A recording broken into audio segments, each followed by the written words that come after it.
Ahí sí.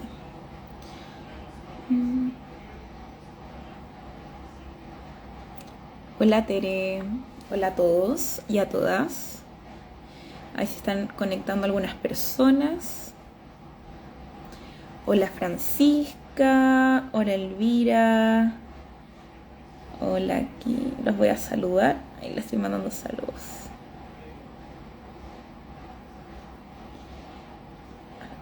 No. Hola a todos y a todas. Ahí sí, voy a esperar que se conecte un poquito más. Hola Pedro, hola Mari. Fundación Amparos también se unió. Hola, súper. Bien, vamos a comenzar. Bueno, hola, buenas tardes a todos y a todas. Antes de comenzar me voy a presentar. Soy Ivana Moya, abogada coordinadora del programa constitucional de la Fundación Pro Bono. Y para recordarles, Fundación Pro Bono es una organización sin fines de lucro que entrega asesoría gratuita y de forma voluntaria a personas y a grupos de personas que se encuentran en situación de vulnerabilidad. Es por ello, si ustedes conocen a alguien o son ustedes mismos y necesitan una ayuda legal, pueden ingresar su caso a www.probono.cl o escribirnos correo electrónico probono@probono.cl o también dejarnos un mensaje en nuestras redes sociales, en directo, en Instagram o en Facebook. Bueno, el día de hoy vamos a hablar sobre el derecho a la educación en el texto definitivo de la nueva Constitución, en el marco de poder informarnos y aprender sobre su contenido para el plebiscito de salida que sería el 4 de septiembre. Es por ello que conversaremos con el abogado Jorge Barrera, socio del estudio jurídico Filmir, con maestría en Derecho y Políticas de Interés Público, doctorando en Derecho Constitucional y profesor de la Universidad de Chile y de la Universidad San Sebastián. Antes de comenzar, también les quiero mencionar que esta transmisión va a quedar guardada en nuestra biografía y también en nuestro canal de YouTube, que nos pueden encontrar como Fundación Pro Bono. Ahí la pueden ver con sus amigos y familiares y la pueden compartir también. No se nos ha unido Jorge todavía, así que estamos esperando a que Jorge se una a la transmisión.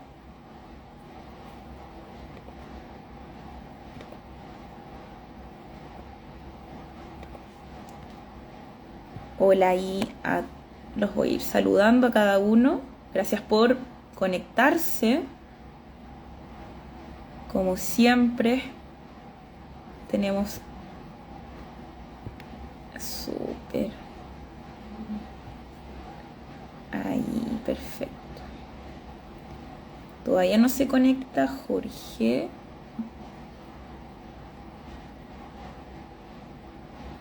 Bueno, hablaremos varios aspectos sobre este derecho que se encuentra en la Constitución vigente y que también tiene algunas diferencias en el texto definitivo del borrador. O sea, de la nueva Constitución, más que borrador, porque como ya el 4 de julio se presentó el texto definitivo, es por ello que estamos en esta labor de la Fundación de informar y entregar contenido objetivo sobre todos los derechos que se mencionan y se regulan.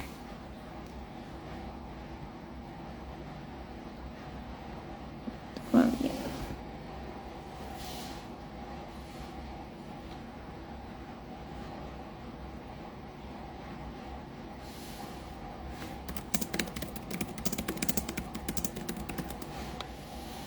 Parece que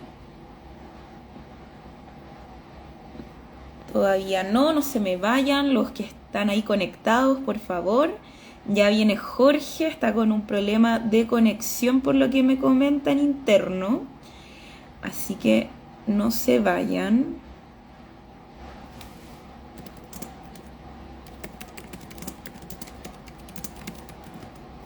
Ahí está Jorge. Ahí está solicitando unirse. Perfecto.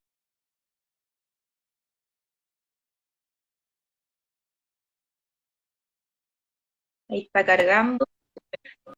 Ahí estoy. Ahí sí. Hola Jorge, ¿cómo estás? Bien, bien, ¿y tú? Bien, bien, gracias. Aquí con un poco de frío nomás. Mm, hace frío, así que Sí, no, esperemos que vengan temperaturas razonables pronto. sí, sí, totalmente. Bueno, Jorge, antes de que comencemos, no sé si te quieres presentar. Yo igual te presenté, pero si tú quieres comentar algo más.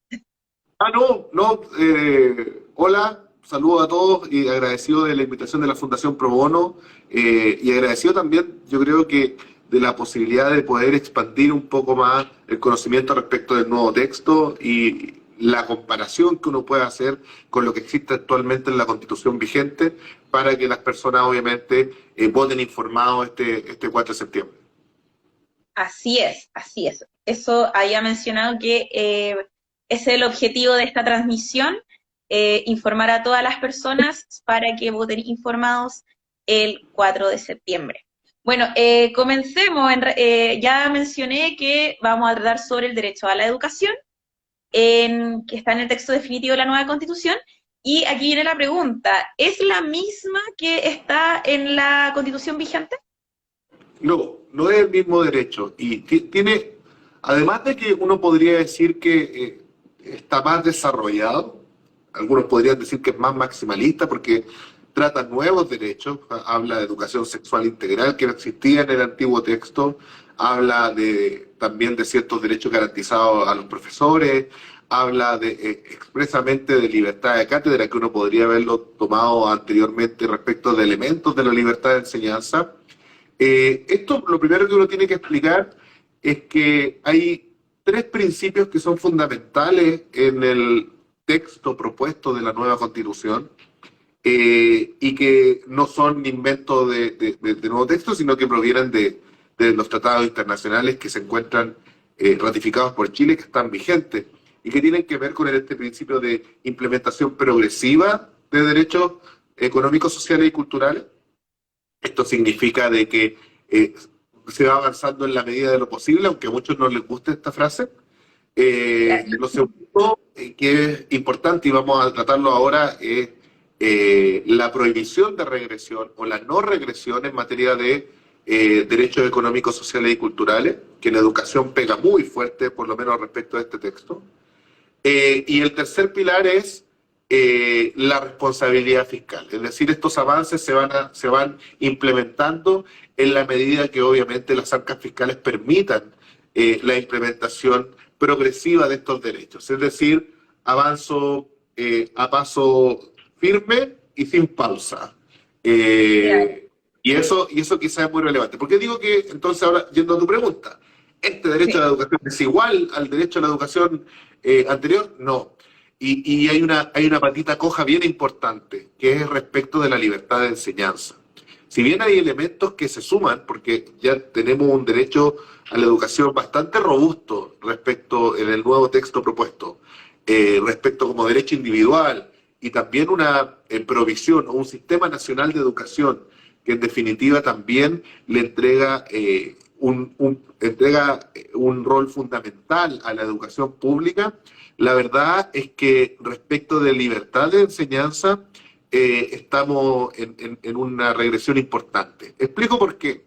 El Pacto Internacional de Derechos Económicos, Sociales y Culturales garantiza, aparte del derecho a la educación, la libertad de enseñanza con dos patitas. La primera patita es el derecho de los padres a elegir el tipo de educación de sus hijos. Y eso está recogido en el nuevo texto. Pero estamos con una libertad de enseñanza coja, porque además el Ujú. pacto reconoce la libertad de las personas de abrir establecimientos educacionales, colegios, escuelas, liceos distintos a los estatales. Y eso en la Constitución vigente nosotros lo tenemos en la lógica de libertad de enseñanza como el derecho a abrir, mantener, organizar establecimientos educacionales. Y eso se borró del texto. Entonces Claro. nosotros podemos decir, estamos con libertad de enseñanza, hay una patita de libertad de enseñanza, la otra no está, y la otra también es fundamental, porque si yo tengo libertad para elegir, pero no hay libertad para abrir otros establecimientos distintos a los estatales, la verdad es que obviamente no puedo elegir opciones distintas si no existen esas opciones distintas. Eso es más o menos en lo teórico. Aquí hay que ver, hay más matices y nosotros podemos tratar, por ejemplo, la Constitución es una cancha. Y no Sí. significa que si se aprueba la nueva Constitución el día 5 de septiembre se acaban los colegios particulares subvencionados o se acaban los colegios particulares pagados. No, eso no es así. Eso no O es las así. universidades también, porque también habla... Universidad. No, no es así. Lo que pasa, para poder entender el efecto de la norma, es que finalmente lo que va a ocurrir, lo que puede ocurrir, no lo que va a ocurrir, lo que puede ocurrir, es que al no existir esta garantía que tienen los particulares, no solamente para abrir colegios distintos a los estatales, sino que para mantenerlos o organizarlos, si es que el día de mañana el Estado, el gobierno o el Congreso interponen o ponen ciertos requisitos, ciertas regulaciones que son tan intensas que le impidan mantener el giro al establecimiento, el establecimiento o va a tener que cerrar o se va a tener que homogeneizar, al igual de lo que hace la educación pública, por ejemplo. Entonces, esto es Claro. muy complejo, esto es muy, muy complejo, porque, por ejemplo, si tenemos garantías como libertad de cátedra que no existían antes, o si tenemos garantías respecto a los profesores, o si tenemos garantías respecto a otros elementos, pero no existe obviamente esta libertad de enseñanza en su faz de poder abrir colegios distintos a los estatales, que es un derecho humano. Y ese es el problema nosotros cuando decimos aquí hay un problema de no regresión que esperamos que en caso que se apruebe pueda ser modificado como reforma constitucional el día de mañana. Claro. Entonces, lo más relevante de derecho a la educación en el texto definitivo de la nueva Constitución sería esta libertad de educación que ahora se plasma en este texto, ¿no?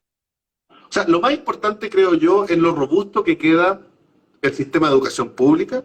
Eso que yo creo que es muy relevante. Nosotros tenemos constituciones desde el inicio del constitucionalismo chileno, hasta el 1818 en adelante, incluso los primeros reglamentos provisorios ya hablaban de un deber del Estado, de un deber primordial del Estado. Acá habla de un deber ineludible, además, no solamente primordial, sino que también ineludible del Estado respecto de la educación pública. Entonces, nosotros, hay gente que no le gusta que uno lo diga, pero la Constitución vigente es la primera que reconoce el derecho a la educación como derecho individual, subjetivo. Hay un problema de concepción, porque la gente cree que cuando nosotros hablamos de derechos sociales, o derechos económicos, o derechos culturales, hablamos de derechos eminentemente colectivos. No, no, no, no, no. Son derechos de justicia social, pero que se ejercen también individualmente. Son derechos individuales. Yo soy titular del derecho a la educación, la persona. No, no, no, no es colectivo, esto no es independiente de lo que ocurra también, porque en esta Constitución contamos con distintas escalas de titulares. Hay derechos fundamentales, de los cuales son titulares las personas. Hay derechos fundamentales de los cuales son titulares los pueblos originarios o los pueblos indígenas, que esa es otra incorporación que se hace también, principalmente de respeto a los proyectos educativos de los pueblos o naciones indígenas dentro del nuevo texto. Pero también hay derechos de la naturaleza, que no son fundamentales, pero que también son derechos, y uno podría decir que están en una escala distinta de los derechos de las personas. Entonces, si tú me preguntas qué es lo más nuevo o qué es lo más relevante, esto no es blanco-negro, no es decir, sabes que esto es perfecto, esto es bueno o esto es muy malo.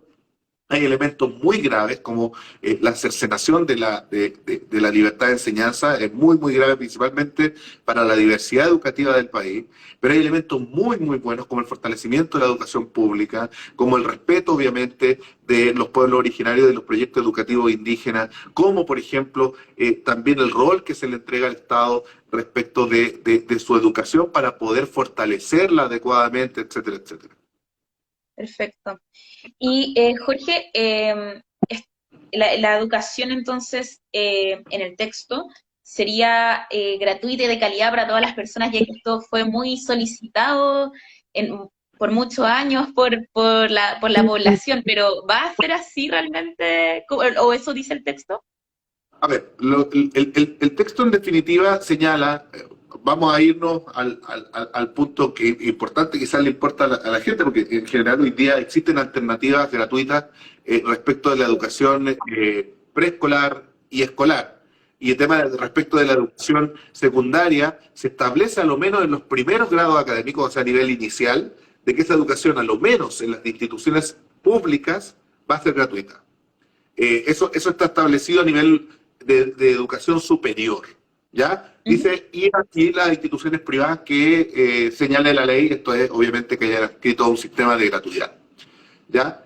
De calidad, la educación tiende a la calidad, no se señala, y esto yo creo que es relevante, porque el concepto calidad es un concepto además que ha sido muy cuestionado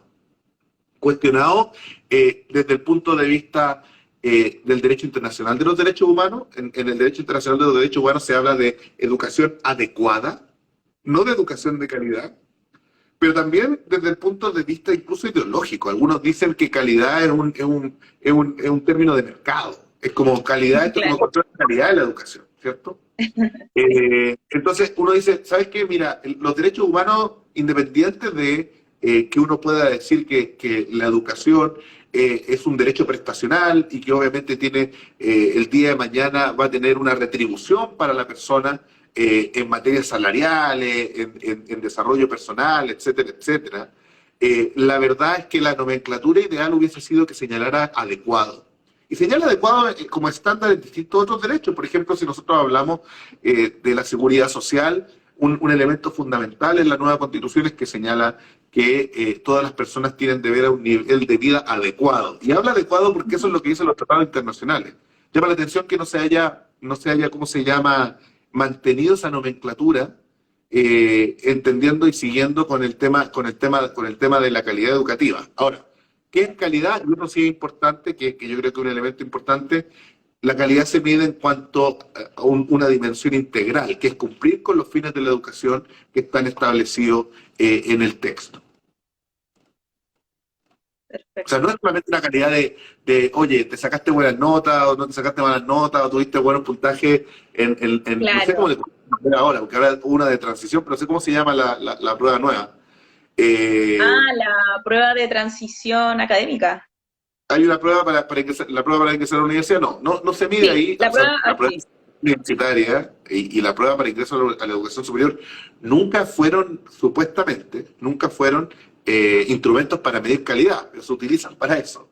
A los claro, colegios los articulan en ranking o los ordenan en ranking de acuerdo a qué puntaje sacaron sus alumnos.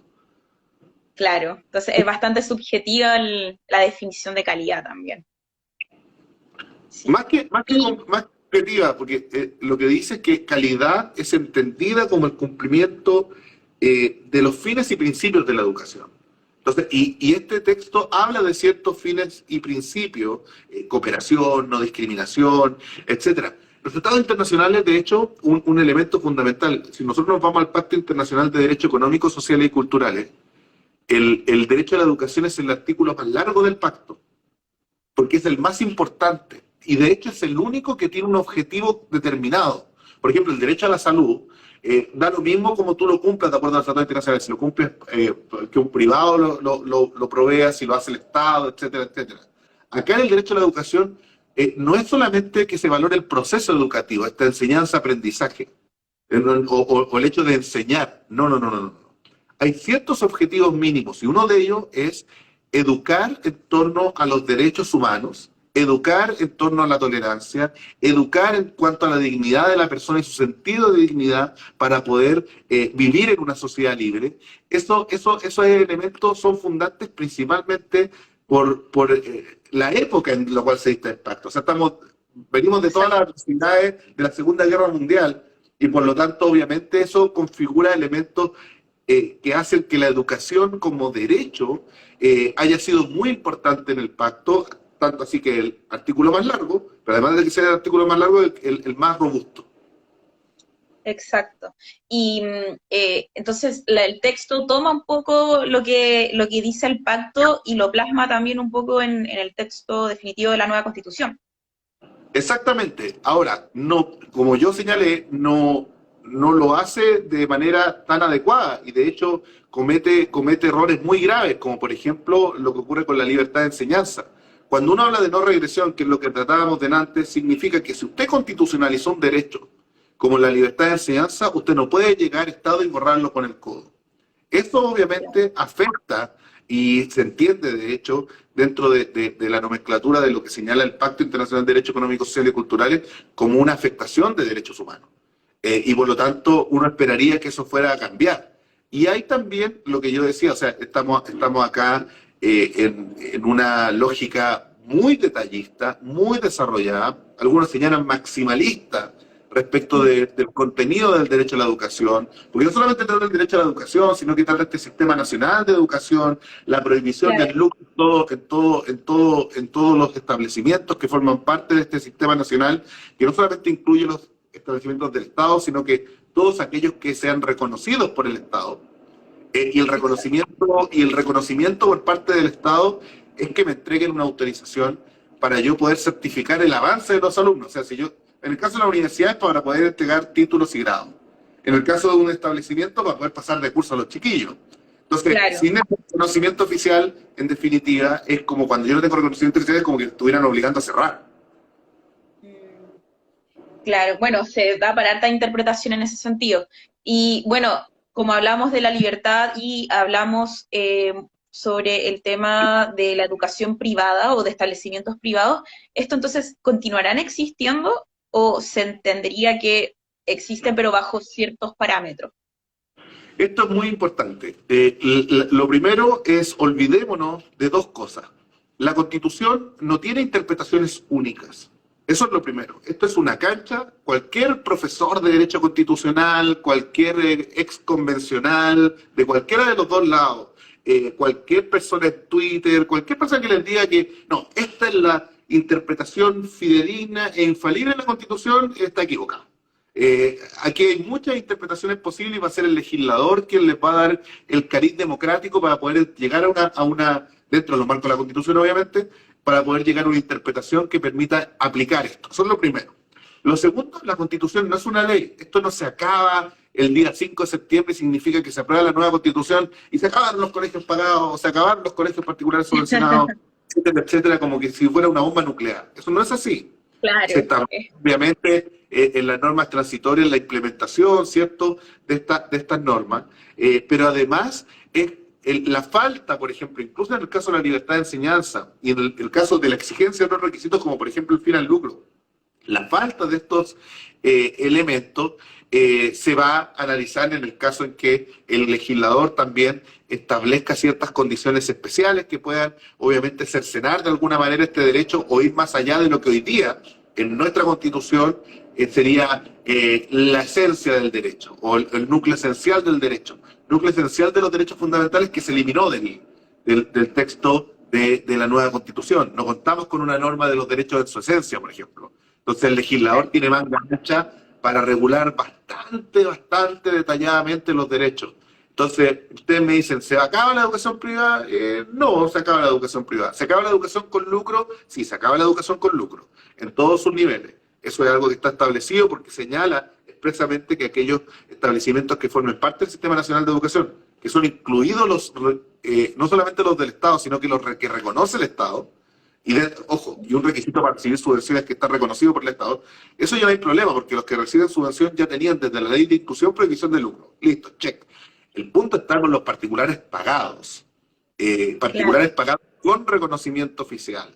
Es decir, aquellos que son reconocidos, que cobran colegiatura, que no reciben fondos del Estado, en donde se les exige ahora que no van a poder tener fines de lucro de ninguna manera. O sea, de hecho está prohibida toda forma de lucro, que es lo que señala el texto constitucional.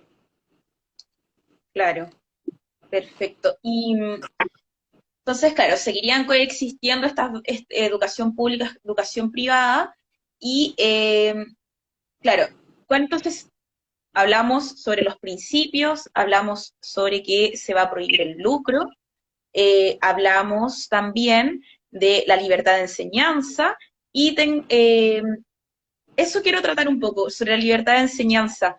Eh, También mencionan los padres y madres, como que mucha gente también tiene este temor de que no van a poder escoger la educación de sus hijos. No, ese es un derecho que está garantizado expresamente en el texto constitucional, se garantiza en el artículo 41, esa faz de la libertad de enseñanza, que es el derecho de los padres, madres. Aquí habla también de apoderados, tutores legales. Aquí es bien complejo el tema de los apoderados, ¿ah? Y voy a explicarlo por qué. Porque el concepto apoderado en el derecho a la educación es más amplio que el tutor legal, es más amplio que padre o madre. O sea, uno puede tener de apoderado a la tía. Ah, Entonces, establecer al mismo nivel los apoderados que los padres, madres o tutores legales, creo que fue un error del constituyente, derechamente. ¿Ya? Pueden elegir el establecimiento, pero tienen ciertos límites. El primero es la autonomía progresiva de los niños. Y ahí vamos a tener, obviamente, disputas respecto de la ponderación adecuada entre el derecho de los padres, los derechos parentales educativos, y la autonomía progresiva. Autonomía, como es progresiva, no es plena. Entonces significa que claro. obviamente hay ciertos elementos que van a chocar en su momento, al momento de ejercicio, que depende, de acuerdo a los tratados internacionales, de la madurez de los niños, etcétera, etcétera, para su ejercicio. Pero, ¿los padres tienen derecho a elegir una educación distinta? Sí.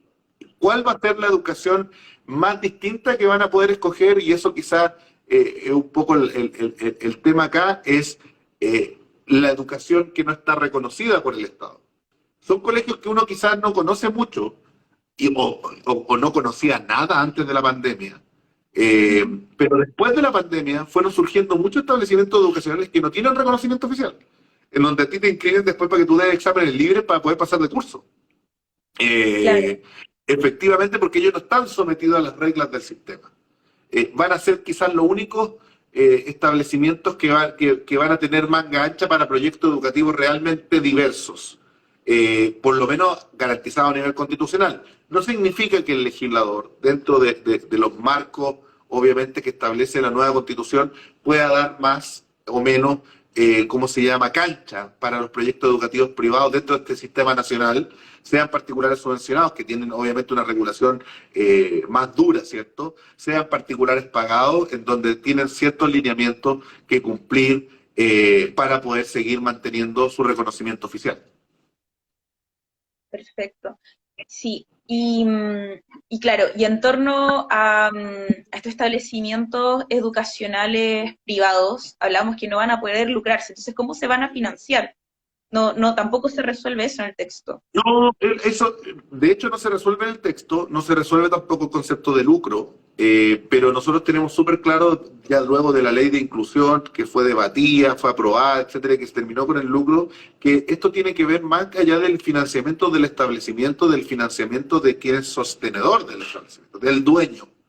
En definitiva, lo que ocurre y el cambio que tuvimos, no solamente desde el punto de vista de los establecimientos, de los colegios particulares subvencionados, ¿cierto?, sino que también, luego de eso, con la transformación que han sufrido ciertos institutos profesionales o centros de formación técnica para poder transformarse en sin fines de lucro, ¿qué es lo que hicieron? Eran empresas comerciales, ¿cierto?, que se transformaron en sociedades en fundaciones o corporaciones sin fines de lucro. Y en Mm, realidad lo que ocurre es que ellos lo que tienen que hacer es reinvertir los excedentes, en no retirarlos. Mientras reinviertan los excedentes, no se produce lucro. El tema es que venga un particular y retire los excedentes, que es lo que ocurre con las sociedades generalmente, o las utilidades. Todas las utilidades van directamente al establecimiento educacional. perfecto. Jorge, mira acá, Angie Serrano dice, creo ¿Ya? que la propuesta habla además de financiamiento basal, ¿o no? Sí, eso es efectivo. O sea, más allá, si bien no elimina directamente las formas de subvención actualmente concebidas, la educación pública deberá, obviamente, de acuerdo al texto constitucional, contar con financiamiento basal y adecuado para el cumplimiento de sus fines. Esto es algo que es algo novedoso y tiene que ver principalmente con la garantía de que los establecimientos, principalmente lo que ocurre hoy día con este traspaso, ¿cierto?, de la educación municipal a los servicios locales de educación, con la nueva educación pública, que se Ujú. permita un financiamiento adecuado, no solamente acorde a los establecimientos, sino que también del sistema. Hoy día hay diferencias muy importantes entre lo que ocurre a nivel municipal, en donde incluso, por ejemplo, ellos pueden tener, ¿cómo se llama?, presupuestos plurianuales, porque no tienen esta lógica de que quizás la gente en su casa no lo conoce, pero los servicios públicos en el Estado, ellos ejecutan presupuestos desde enero a diciembre. Y si les queda presupuesto, lo tienen que devolver. La Claro, municipalidad ocurre eso. Las municipalidades reciben subvención quedan con un saldo inicial de caja, que es lo que les quedó el año anterior, entonces pueden ir reinvirtiendo. La idea es que estos aportes basales también, que va a significar que no tengan que competir por asistencia, uno puede estar de acuerdo o Claro. no puede estar de acuerdo, pero eso es lo que está establecido en el texto, permitan también tener un presupuesto adecuado para fortalecer la educación pública. Perfecto, entonces claro, tendría que ser entonces un presupuesto adecuado y ya no habría esta competencia de asistencia para luchar por un presupuesto. Y Jorge, otra pregunta que apareció por acá es si el Ministerio de Educación, creo que hay un problema ahí con conexión, ¿no? ¿Sí? ¿Me escuchas? Pero ahí volví, sí, ahí volví. Ahí sí, súper. Eh, Hay una de las dudas que nos han llegado es, ¿el Ministerio de Educación es lo mismo que el Sistema Nacional de Educación? ¿Va a seguir existiendo el Ministerio de Educación o va a ser reemplazado por este Sistema Nacional? No, no, no, en general los sistemas incluyen a más de un actor y los sistemas incluyen, de hecho el sistema incluye a los establecimientos, ya los establecimientos privados que están reconocidos por el Estado son parte del sistema. El sistema, de hecho nosotros si nos vamos al sistema de aseguramiento de la calidad, está el Ministerio de Educación y además está la Agencia de la Calidad de Educación y la Superintendencia de Educación. Entonces tenemos tres distintos, ¿cómo se llama?, organismos que forman parte de esto, además de los establecimientos que están supervigilados. Entonces esto no es un reemplazo del Ministerio de Educación, sino que es establecer una red, en definitiva, de organismos público-privados que determinen una mejor educación para los estudiantes. Perfecto, perfecto. Entonces ahí se sumaría un actor a influir en la parte educativa. Más que un actor, lo que es un sistema. Entonces, como es un sistema, es casi un mandato constitucional de coordinación de los servicios públicos. O sea, como que mandato que actúe en cuanto a sistema, que sea obviamente esto algo integral, que es quizá una de las cosas que más echa de menos y que ocurrió respecto de la ley de educación pública, de la nueva educación pública, que quedó coja respecto a eso. Porque si hubiera un sistema muy bien intencionado que permite obviamente desmunicipalizar para poder entregar un enfoque distinto a la educación, un enfoque distinto de escuela, y más allá de las críticas que uno le puede hacer a la ley, quizás la mayor crítica es que los servicios locales de educación y la dirección de educación pública está como metido a la fuerza, no está coordinado con el resto del sistema. Entonces tú vas a las regiones, por ejemplo, y el director del servicio local no sabes qué jerarquía tiene, si tiene más jerarquía que el CEREMI, si en realidad los alcaldes no los conocen, los CEREMI lo mismo, el gobernador, etcétera, etcétera.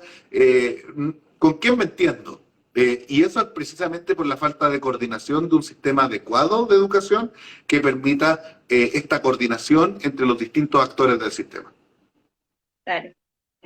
Y bueno, Jorge, bueno, una de las últimas preguntas, entonces, según lo que hemos conversado, el legislador entonces tendría más limitaciones para poder regular lo que es el derecho a la educación, ya que el texto definitivo lo regula más exhaustivamente. Es que depende de cómo yo lo mire, porque en definitiva yo podría decir al revés, que como Ujú. no existe garantía de abrir, mantener y organizar establecimientos educacionales, cercenando la libertad de enseñanza en esta lógica de abrir establecimientos distintos a los estatales, el legislador tiene manga ancha para regular lo que quiera. Además, como no existe contenido esencial de los derechos, ya no hay esta lógica de diferencia entre el núcleo duro del derecho o el contorno del derecho. Puede regular lo que quiera. Entonces, al final, el legislador, y ese es quizá el problema principal que nosotros vemos en la estructura de la Constitución, y principalmente respecto al derecho a la educación, que haber cometido un error, como haber dejado la libertad de enseñanza fuera, obviamente pone en peligro los proyectos educativos diversos a los estatales. Entonces, vamos a ver qué es lo que va a pasar con el legislador. Obviamente, si el legislador es razonable, lo más probable es que esto no va a ocurrir de la manera que yo te lo señalo, sino que y va a ser parte obviamente del juego democrático, pero recordemos que la gracia, no solamente de los derechos fundamentales, sino de los derechos humanos, es que son contramayoritarios. O sea, no es un tema, yo tengo derechos humanos precisamente para que el legislador no se vaya al chancho. O sea, es como para que Estado no venga y presente una ley que vulnere o cercene mis garantías, no solamente constitucionales, sino que también mis derechos humanos. Claro, claro, totalmente para que se vaya al chancho. Claramente.